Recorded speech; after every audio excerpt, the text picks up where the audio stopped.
दोस्तों ये कहानी है एक लड़की एनी की जो एक बार में एरोटिक डांसर थी।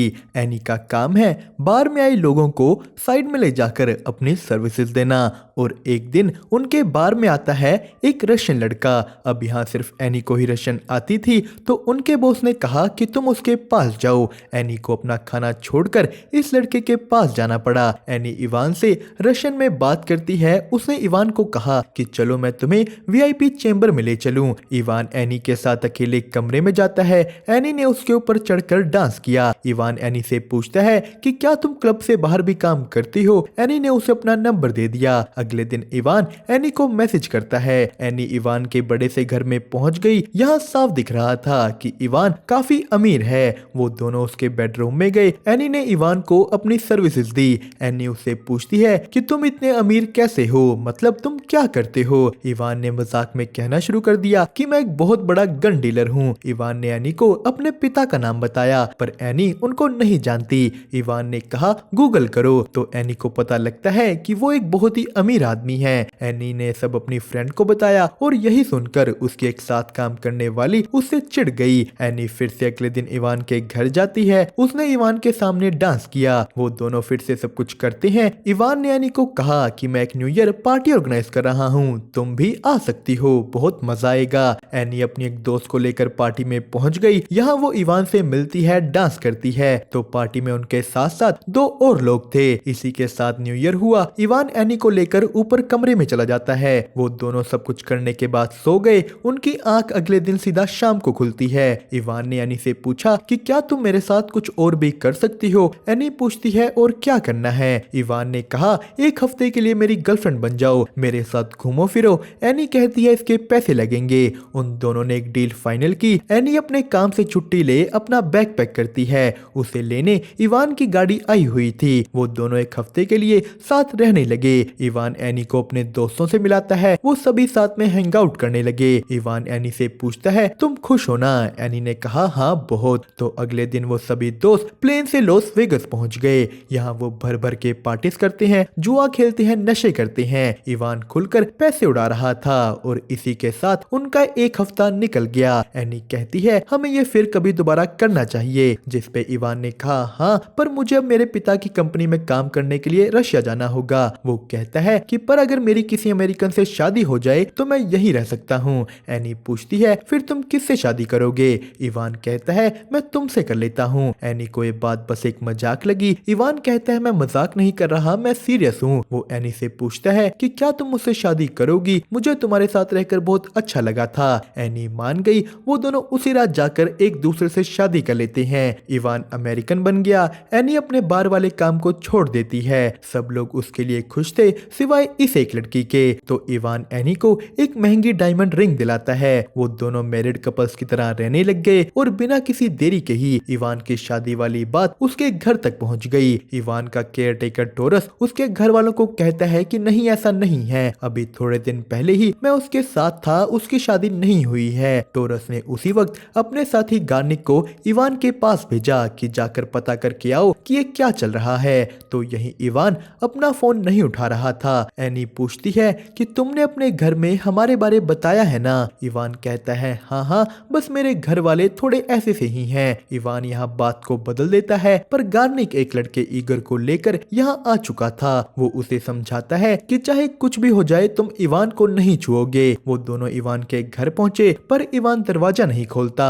गार्निक खुद से दरवाजा खोलकर अंदर घुसने की कोशिश करता है। ये सब देख एनी डरने लगी। गार्निक कहता है कि मुझे अपना वेडिंग लाइसेंस दिखाओ, हमें तुम्हारी बातों पर विश्वास नहीं। तो इवान ने उसे अपना वेडिंग लाइसेंस दिखाया। गार्निक ये लाइसेंस टोरस को भेजता है और टोरस जो इस वक्त अपने एक फैमिली फंक्शन में था, वो ये फोटो देखते ही सब कुछ छोड़कर निकल गया। टोरस ये बात इवान की मॉम को बताता है। वो टोरस पर चिल्लाने लग गई। तो इधर इवान गार्निक पर चिल्ला रहा था कि मेरे घर से निकलो, पर तभी उन्हें आता है टोरस का फोन। टोरस इवान को डांटने लग गया कि तुमने अपनी फैमिली की इज्जत मिट्टी में मिला दी। मैं अभी के अभी वहां आ रहा हूँ, तुम्हारे पेरेंट्स भी जल्द ही वहां आ जाएंगे। अब अपने पेरेंट्स का नाम सुनते ही इवान डर गया। टोरस कहता है कि 10 मिनट में तुम दोनों मेरे साथ चलकर ये शादी कैंसिल कराओगे। तो इवान कपड़े डालकर कहता है कि हमें यहाँ से भागना होगा, जिस पे एनी कहती है कि मैं अपने कपड़े डाल लूं। पर इवान एनी एनी के बिना ही भाग गया। एनी को ईगर पकड़ लेता है। एनी उससे लड़ने लग गई।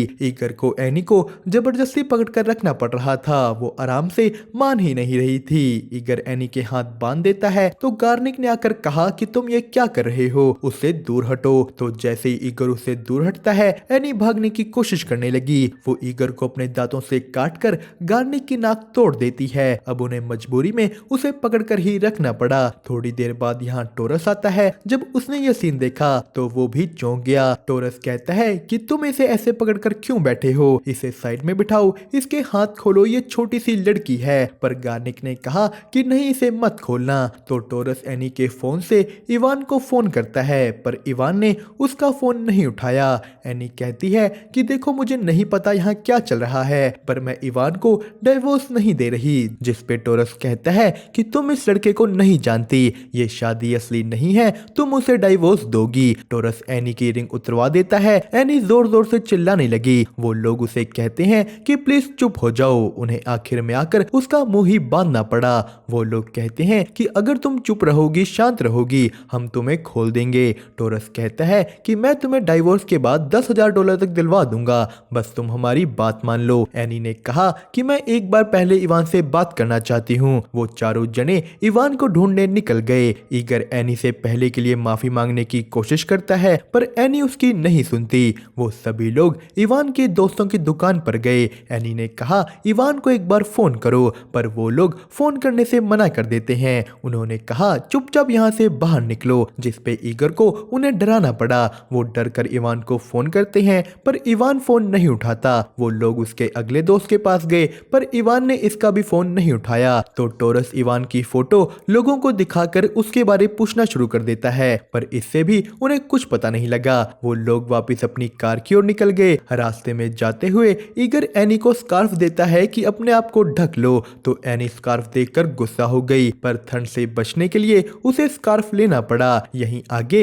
एक कार टोइंग वाला उनकी कार उठा चुका था। तो टोरस उससे लड़कर अपनी कार छुड़ाता है, और तभी कार के अंदर गार्निक ने उल्टी कर दी। उन लोगों को बदबूदार कार में ही आगे जाना पड़ता है। टोरस को बार बार इवान की मॉम के फोन आ रहे थे। तो इधर से इवान पहुंचा उसी क्लब में जहां एनी काम करती थी। उसे यहां एनी से जलने वाली लड़की देख लेती है। वो इवान को पटाने के चक्कर में थी। ये बात एनी की दोस्त ने एनी को मैसेज कर बताई। वो लोग इवान की ओर निकले तो इवान को वो लड़की अपने साथ बिठा चुकी थी। एनी आकर इस लड़की को इवान से दूर करती है।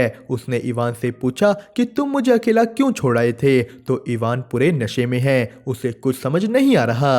वो एनी की एक भी बात नहीं समझ पा रहा था। टोरस इवान को उठाकर क्लब से बाहर ले गया, और यहीं बाहर जाते जाते एनी और उस लड़की की लड़ाई हो गई। वो दोनों एक दूसरे को मारना शुरू कर देती हैं। ईगर ने एनी को वहां से निकाला। वो लोग जाकर एक कोर्ट के बाहर खड़ जाते हैं। सुबह होते ही वो अपने लॉयर से मिले, पर इवान का नशा अभी भी नहीं उतरा था। वो सभी ऐसे ही जज के सामने जाते हैं। एनी ने इस मौके का फायदा उठा जज को बताने की कोशिश की कि हमारी शादी बिल्कुल लीगल है। तो टोरस बार बार कह रहा था कि ये शादी नशे में हुई है, ये एक फ्रॉड है। तो तभी उन्हें पता लगा कि ये शादी न्यूयॉर्क में नहीं, लॉस वेगस में हुई थी। तो इसका केस भी लॉस वेगस में ही सॉल्व होगा। और तभी इवान के पेरेंट्स रशिया से यहाँ आ जाते हैं। टोरस जाकर उन्हें मिला। इवान की मॉम इवान से मिली। तो इसी बीच एनी उनसे बात करने की कोशिश करती है कि मैं और आपका बेटा एक दूसरे से प्यार करते हैं, पर इवान की मॉम ने साफ कह दिया कि तुम इवान की कुछ भी नहीं,